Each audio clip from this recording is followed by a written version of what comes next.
नमस्कार। वीडियो में एक बार फिर से सभी दर्शकों का स्वागत है।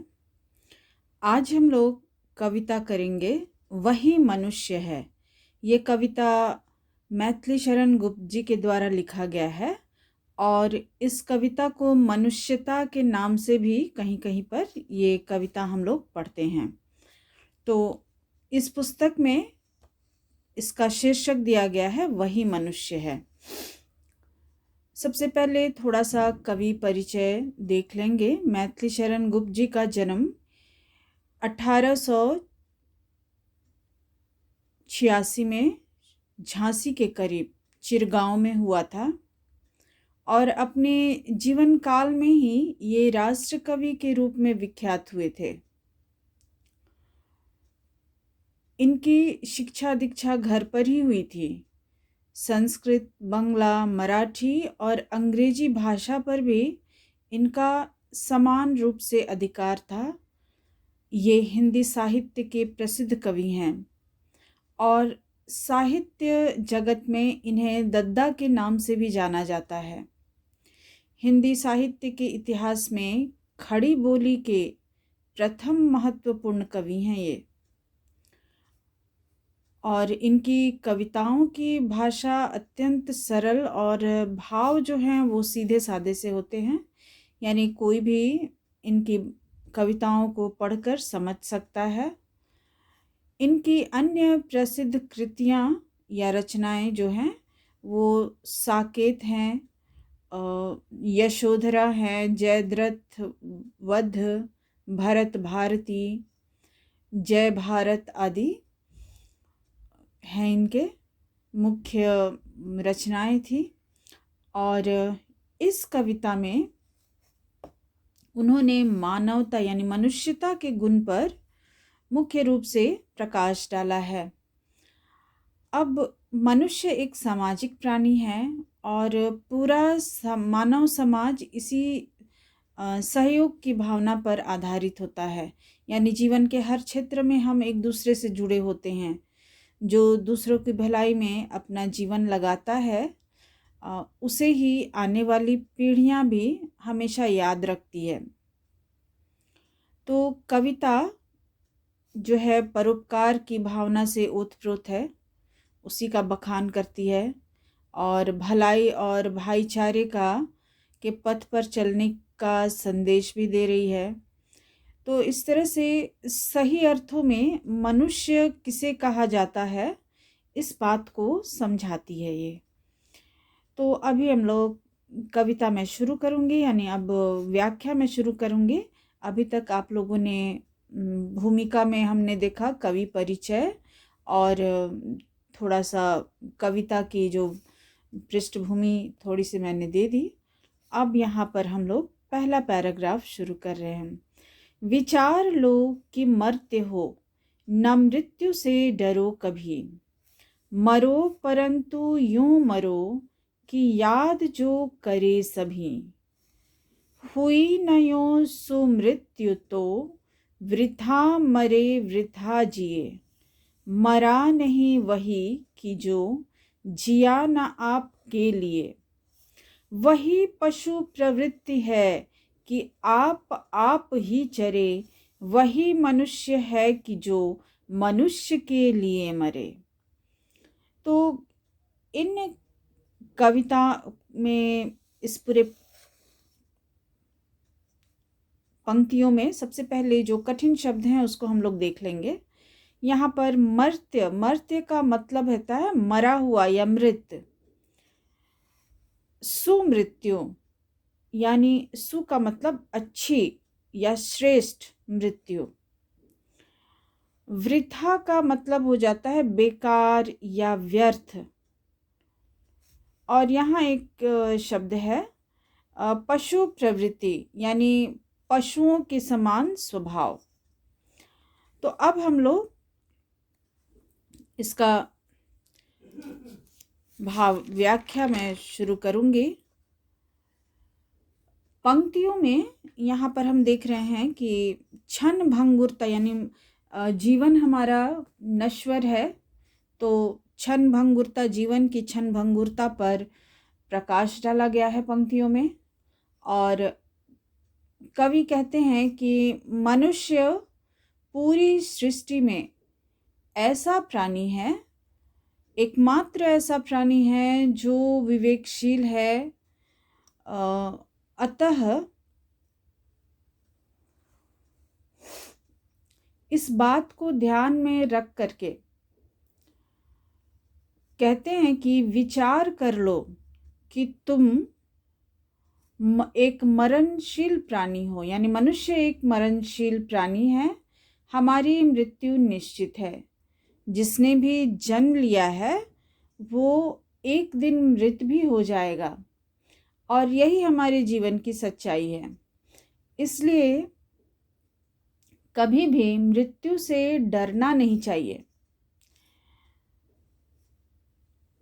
लेकिन ऐसी मौत मरना चाहिए कि मृत्यु के बाद भी सभी हमें याद करें, यानी अपने कर्तव्यों के द्वारा, हमारे कर्तव्यों के द्वारा लोग हमें याद करें हमारी मृत्यु के बाद भी। यदि हमारी मृत्यु अच्छी या श्रेष्ठ नहीं है तो हमारा जीना और मरना दोनों ही व्यर्थ हो जाता है। तो जो व्यक्ति केवल अपने लिए जीता है उसका मरना भी कोई महत्व नहीं रखता, क्योंकि ये तो मनुष्य का स्वभाव नहीं होता, ये पशुओं का स्वभाव होता है। क्योंकि पशु जो है सिर्फ अपने लिए सोचता है, उसका जीवन सिर्फ अपने भरण पोषण तक ही सीमित होता है, वो सिर्फ अपने बारे में ही सोचता है। लेकिन मनुष्य के जीवन की सार्थकता तो तब होती है कि जब वो दूसरों के सेवा में अपना जीवन अर्पित कर दे। अर्थात सच्चा मनुष्य वही होता है जो परोपकार का कार्य अपने जीवन में करता है। तो ये हमारा फर्स्ट पैराग्राफ का हो गया। अब सेकंड पैराग्राफ का हम लोग पंक्ति को देख लेंगे। उसी उदार की कथा सरस्वती बखानती, उसी उदार से धरा कृतार्थ भाव मानती, उसी उदार की सदा सजीव कीर्ति कूजती, तथा उसी उदार को समस्त सृष्टि पूजती। अखंड आत्म भाव जो असीम विश्व में भरे, वही मनुष्य है कि जो मनुष्य के लिए मरे। अब यहाँ पे हम देखेंगे कि सबसे पहले जो शब्द हैं पहले उसे हम लोग देख लेते हैं। तो यहाँ उदार शब्द का यहाँ पर प्रयोग हुआ है। उदार का मतलब हो गया जो दयाशील है, सहृदय है। फिर एक शब्द यहाँ पे हम देख रहे हैं धरा। धरा का मतलब हम सब जानते हैं धरती या पृथ्वी। बखानती, बखानती का मतलब हो जाता है गुणगान करना। उसके बाद यहाँ कृतार्थ, कृतार्थ का मतलब हो जाता है आभारी होना या धन्य मानना। कीर्ति, कीर्ति का अर्थ हो जाता है प्रसिद्धि या यश। आगे हम लोग देख रहे हैं कूजती। कूजती का मतलब हो जाता है मधुर ध्वनि करती है या गूंजती है। सृष्टि का मतलब हो गया संसार। अखंड का मतलब जो जिसको खंडित नहीं किया जा सकता है या जिसका टुकड़ा नहीं किया जा सकता है। असीम का मतलब है सीमा रहित, और विश्व यानी कि संसार। तो अब हम लोग इसके पंक्तियों को अब व्याख्या एक बार देख लेंगे। तो यहाँ पर फिर से पंक्ति में परोपकारिता की भावना को अपनाने के लिए प्रेरित करते हुए कवि कहते हैं कि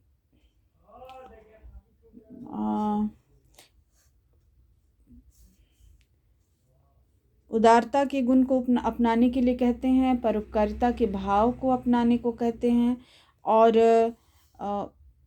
उदार हृदय वाले व्यक्तियों में किस प्रकार के कौन कौन सी विशेषताएं होती है, कौन कौन गुण होते हैं, उसको बताते हुए वे कहते हैं कि जो व्यक्ति परोपकारी अथवा उदार भाव का होता है, सरस्वती देवी भी उसी की कथा का बखान करती है। यानी कि कहने का मतलब पुस्तकों में और इतिहास के पन्नों में भी उन्हें ही स्थान दिया जाता है। और धरती भी, धरा कृतार्थ भाव, धरती भी ऐसे व्यक्तियों के जन्म लेने पर स्वयं को धन्य मानती है। कृतार्थ का मतलब धन्य मानना, यानी अपने आप को धन्य मानती है और उनकी आभारी या ऋणी, ऋणी यानी कि कर्जदार हो जाती है। अब ऐसे व्यक्ति की कीर्ति उसके कार्यों के रूप में तो होती ही है, यानी चारों तरफ फैलती ही है, साथ ही साथ पूरा संसार भी उसे आदरणीय मानने लगता है। पूजनीय मानना यानी कि आदरणीय मानने लगता है। ऐसे आत्मविश्वास, ऐसे व्यक्ति जो हैं, ऐसे व्यक्ति ही आत्मविश्वास को भरने वाले होते हैं, जो कभी भी टूट ना सके और सदा दृढ़, अपने आत्मविश्वास को सदा दृढ़ बनाए रखने की प्रेरणा देते हैं। कवि कहते हैं कि वास्तव में यही एक सच्चे मनुष्य का गुण होता है कि दूसरों के भलाई के लिए अपने प्राण को निछावर कर देना। अब हम लोग थर्ड वाले में आएंगे। अनंत अंतरिक्ष में अनंत देव हैं खड़े, समक्ष ही स्वबाहु जो बढ़ा रहे बड़े बड़े। परस्परावलंबन से उठो तथा बढ़ो सभी, अभी अमर्त्य अंक में अपंक हो चढ़ो सभी। रहे नयों की एक से न काम और का सरे, वही मनुष्य है कि जो मनुष्य के लिए मरे। यहाँ पर फिर हम लोग थोड़ा शब्दार्थ देख लेते हैं। यहाँ अनंत का मतलब हो जाता है जिसका कोई अंत नहीं है। समक्ष यानी सामने। स्वबाहु, स्वबाहु यानी कि अपनी बाहें। परस्परावलंबन यानी एक दूसरे का साथ या सहारा देना, मतलब कि आपसी सहयोग। अमर्त्य का मतलब हो गया अमर्त्य अंक, यानी देवता की गोद में या अमरता की गोद में। अपंक का मतलब है कलंक या कीचड़ रहित, पवित्र या साफ सुथरा, जो हम इसे कह सकते हैं। तो अब एक बार व्याख्या को हम लोग देख लेंगे। यहाँ पंक्तियों में परोपकार की भावना को अपनाने के लिए और परस्पर सहयोग का संदेश फिर से देते हुए कवि कहते हैं कि अनंत यानी कि अंतहीन अंतरिक्ष अथवा आकाश में अनेक देवता तुम्हारे स्वागत में अपनी बाहें फैलाकर खड़े हैं। वे अपनी बाहें फैलाकर स्वागत कर रहे हैं। अतः आपसी सहयोग से एक दूसरे का साथ देते हुए उठो और आगे बढ़ो। और अब पवित्र या कलंक रहित होकर देवताओं की गोद में आश्रय लेने के लिए आगे बढ़ो, अर्थात अमरता पाने के लिए आगे बढ़ो। चूँकि मनुष्य एक सामाजिक प्राणी है, अतः इस जीवन में हमें एक दूसरे से सरोकार रखना ही पड़ता है। तो हम अकेले जीवित नहीं रह सकते, अतः परोपकारिता करने वाला व्यक्ति ही श्रेष्ठ है।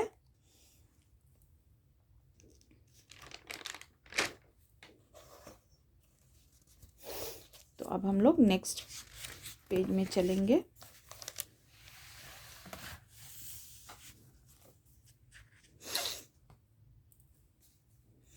चलो अभीष्ट मार्ग में सहर्ष खेलते हुए, विपत्ति विघ्न जो पड़े उन्हें ढकेलते हुए। घटी न हेल मेल हाँ, बढ़े न भिन्नता कभी। अतर्क एक पंथ के सतर्क पंथ हों सभी। तभी समर्थ भाव है कि तारता हुआ तरे। वही मनुष्य है कि जो मनुष्य के लिए मरे। अब यहाँ पे जो कठिन शब्द है पहले हम लोग उसे देख लेंगे। अभीष्ट का मतलब हो जाता है इच्छित। सहर्ष का मतलब हो गया हर्ष या खुशी के साथ, या इसे हम लोग कहेंगे प्रसन्नता पूर्वक। विपत्ति का मतलब हो जाता है मुश्किल या कठिनाई। विघ्न का मतलब बाधा या रुकावट। अतर्क का मतलब जो तर्क से रहित है या जो तर्कहीन या असंगत है। सतर्क या सतर्क पंथ यानी सावधानी का मार्ग।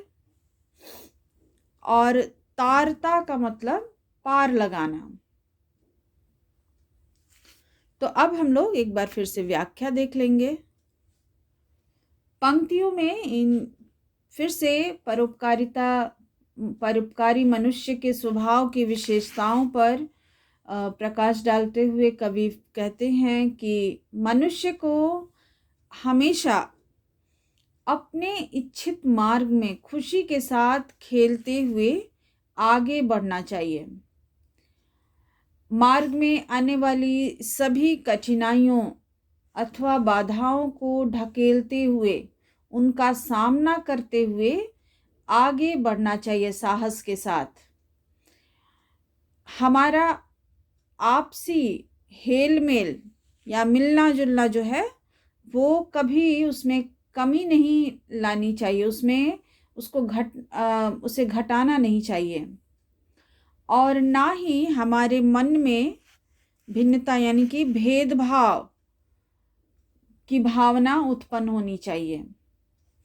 हम सभी को एक ही मार्ग पर एक साथ चलना चाहिए, तभी हम परोपकारिता की भाव को अपनाने में समर्थ होंगे और सबों की भलाई करते हुए अर्थात तारते हुए स्वयं भी मोक्ष को प्राप्त कर पाएंगे या स्वयं भी इस जीवन को पार पाएंगे। कवि यहाँ पे फिर से कहते हैं कि सच्चा मनुष्य वही है जो दूसरों की सेवा में अपना जीवन अर्पित करता है। तो ये कविता का जो भावार्थ था वो कंप्लीट हो गया है। अगले वीडियो में हम लोग फिर से एक नए चैप्टर के साथ मिलेंगे।